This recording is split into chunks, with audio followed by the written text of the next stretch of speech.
the use of op-amp as an integrator. Okay, so when you are doing any kind of lab experiments, okay, you might have seen such setups, like you use a CRO and you see that square wave you have, which basically gets converted into a triangle wave and vice versa. Okay, so these are nothing but uses of op-amp. Okay, this is a op-amp circuit where you basically use to actually convert one type of wave into another type. Okay, so in here what happens is we can actually convert a square wave, okay, into a triangle wave. So convert a square wave into a triangle wave.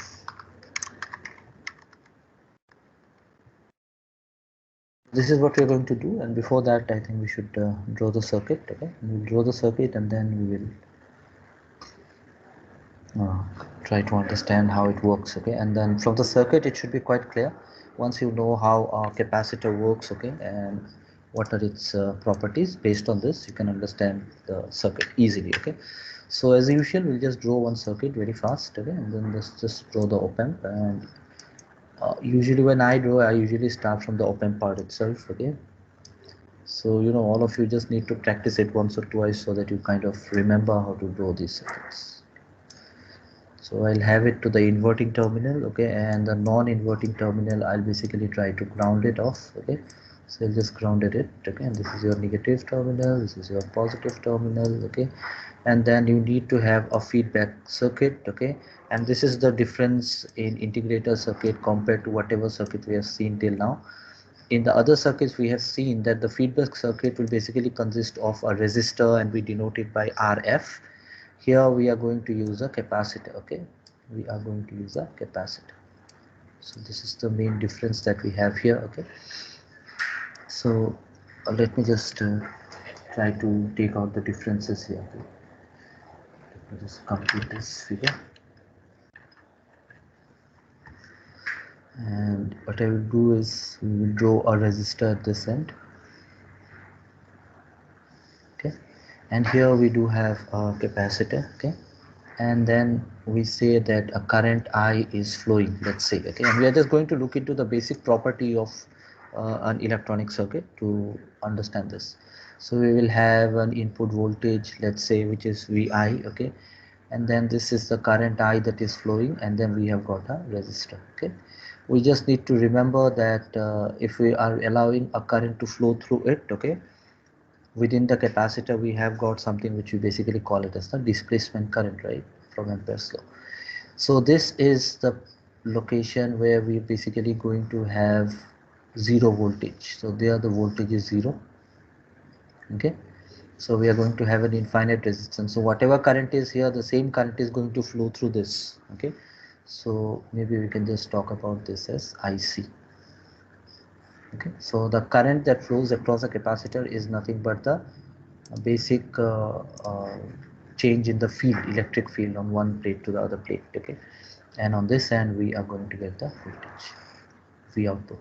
So this is the circuit for an op-amp as an integrator. Okay, and looking into this circuit, this seems to be very simple. I hope you understand this. Okay, and certain points that we need to remember is this. Okay, I think I've done it before, but let me just point this out again. A is nothing but we can actually consider it to be the virtual ground. Okay, why virtual? Because the potential it's at this particular point is equal to 0. Okay, so at A V is equal to 0 volts, right? We have this, and we don't really say that this is mechanically grounded, so not mechanically grounded.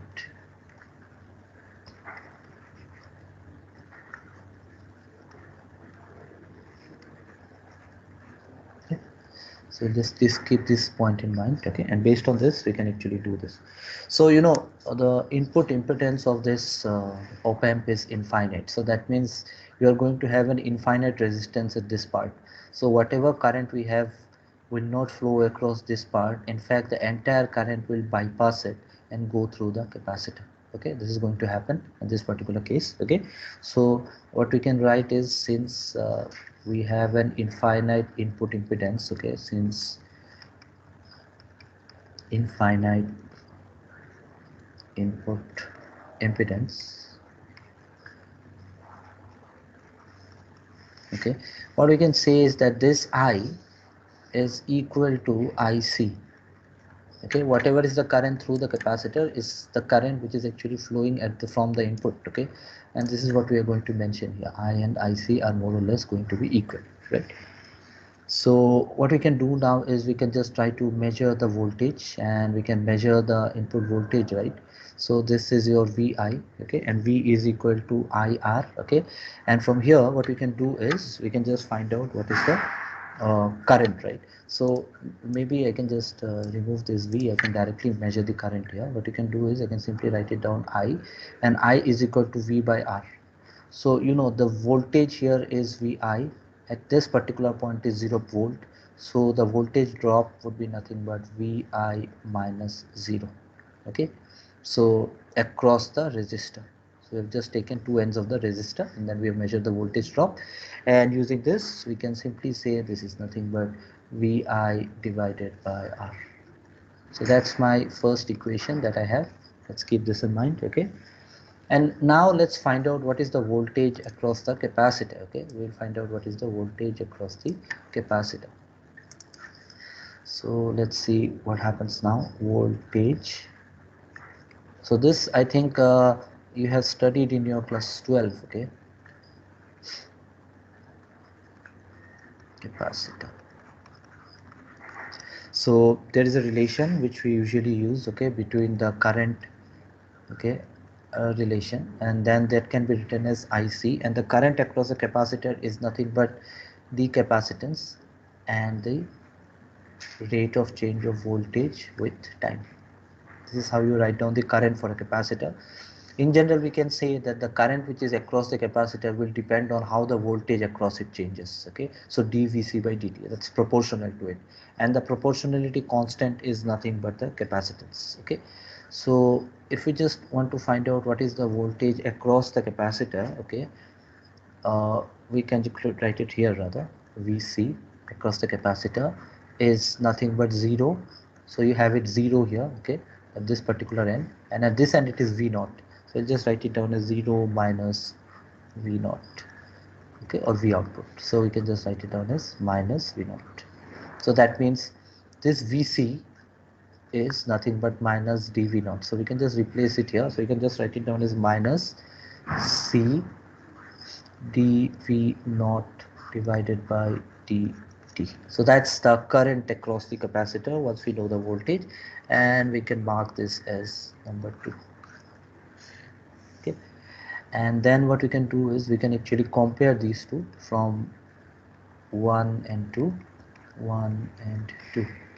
Why we are comparing? Because you see this is IC, this is I, and input impedance is infinite, so I is equal to IC. So this statement is very important. Okay, this statement is very important. Whenever you are writing down in your exam, please make sure you write down this statement. This is the reason that 1 and 2 can be equated. Okay, so we can equate 1 and 2 because I is equal to IC, so the right hand side should also equate. So what you can do is you can simply write it down as VI divided by R is equal to minus C dV naught divided by dt. Okay, what's our aim? Our aim is to find out what is the output voltage. Okay, what is this output voltage? That is our aim. Okay, so let's adjust the equation accordingly. So what we can do is we can take dV naught divided by dt on one end, okay, and then we can just simply write it down minus on this side, and then VI divided by RC. Okay, what's our aim? Find out dV naught. So we can just do a bit of cross multiplication here. dV naught is equal to minus of 1 divided by RC VI dt.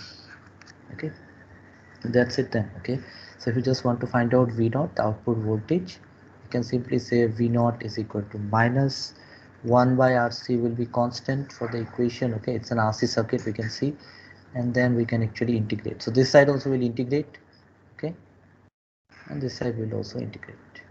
Okay, so let's integrate it from the time 0 to t, let's say. Okay, and then this would be nothing but Vi into dt. So you see, this basically looks like an integrated circuit. Okay, you have got a relation which is basically looking like an integrator. Okay, so this is what is op-amp as an integrator is all about. Okay, so let's just try to just let me just give you one small note here. Okay, the note is basically what happens is for low frequency. Okay, low frequency application, we basically have a feedback resistor. Okay, uh, which is connected, which is connected parallel to the to the capacitor. Okay, to the capacitor. So if we have got a very low frequency which you actually really want to detect, what usually it's done is we actually have connected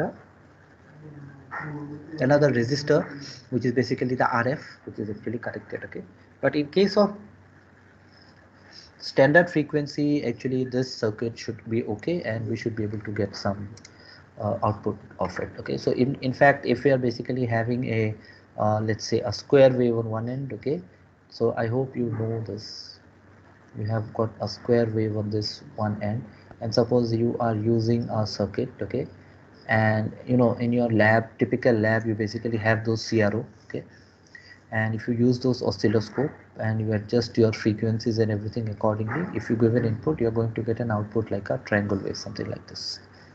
Okay, so this is it's the use of op-amp as an integrator. Okay, next what we're going to see is op-amp as differentiator. Okay, the process, okay, or the treatment that we are going to do is going to be something like something which is similar. Okay, so let's just do this now. Op-amp as a differentiator. Okay, so as usual we are going to draw the circuit, but then there is just in differentiator what happens is there is some kind of twist. We do have the circuit with the op-amp, but then the position of the resistance and the capacitors are usually interchanged. Okay, this is the difference. This is a good way to remember op-amp as a differentiator. Okay, so what you're going to do is,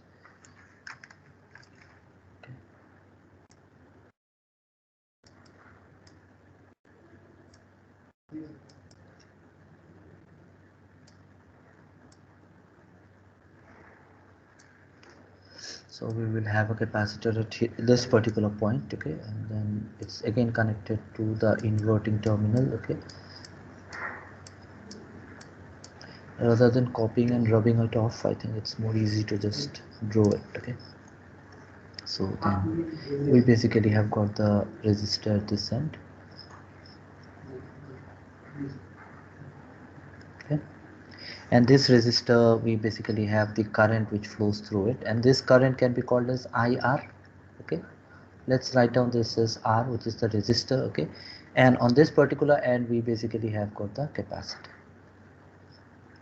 We'll just write it down as C, and the current that flows across this is IC, right? And as usual we have got the input voltage here at this end, and then we have got the output voltage at this particular end. Okay, and we will consider this point as A again. Okay, and then this is 0 volt. Okay, so again this is minus and this is plus. Okay, so this is basically your differentiator. Okay, again we do have the point A. So if you're writing it down in your exam, and if you're just you are obviously not going to get all the questions, one of them, but whenever you're writing down this, please make sure that you write down A as the virtual ground. Okay, don't need to explain really what is virtual ground, but you can just write it that way. IC is equal to IR again. Okay, so you know why it is. Okay, since infinite impedance. Okay, I'll just repeat this: infinite impedance, the logic remains the same here. Okay, we're just going to get a differentiating equation now. Okay, so what we see is we can actually find out what is the current across the resistor is equal to nothing but the voltage. So at one end it is 0, here it is 0, here it is V naught. So we can just say 0 minus V naught divided by whatever is the resistor, let's say it's R. So you can just simply write it down as minus of V naught divided by R. Okay, so that's the value that we have. Okay, and across the capacitor, okay, we can actually just write down this across. Let me write it down here. Just doing it fast. Okay, you can use the sentences as the previous slide. Okay, this is across the resistor, and this one would be across the capacitor. So what happens across the capacitor? What we have is this. Okay, IC is equal to C dVc by dt. Okay, so if you just look into this, this is Vi, this is 0. So Vi minus 0 is the voltage across the capacitor. So you can just simply write it down as C dVi dt. Okay, so we know that Vc is equal to Vi minus 0. So please don't mix match. Okay, the negative sign, positive sign, everything plays a very important role here. Okay, and then we again have got these two equations. Okay, maybe this is 1 and this is 2. Okay, and just like the previous slide, we can actually try to combine 1 and 2. Okay, so what you can do is this: from 1 and 2, what we have is minus of V naught divided by R is equal to C dVi dt. Okay, aim is to find out V naught. Okay, so we can just take V naught on one side. V naught is equal to minus RC into dVi dt. So you see what we are doing here is differentiating. So we call it as a differentiator. Okay, that's the reason we call it as a differentiator. Okay, so you know this voltage that we are talking about, the output voltage, will actually depend on how fast the input voltage is changing. That's the entire logic of using a differential equation, right? The faster Vi changes, we are going to get a faster change in the output voltage. Okay, so what you can do is, probably this note is important: faster the input voltage changes, okay, the larger the magnitude of the output voltage. That's it. So this is how you use the op amp as a differentiator.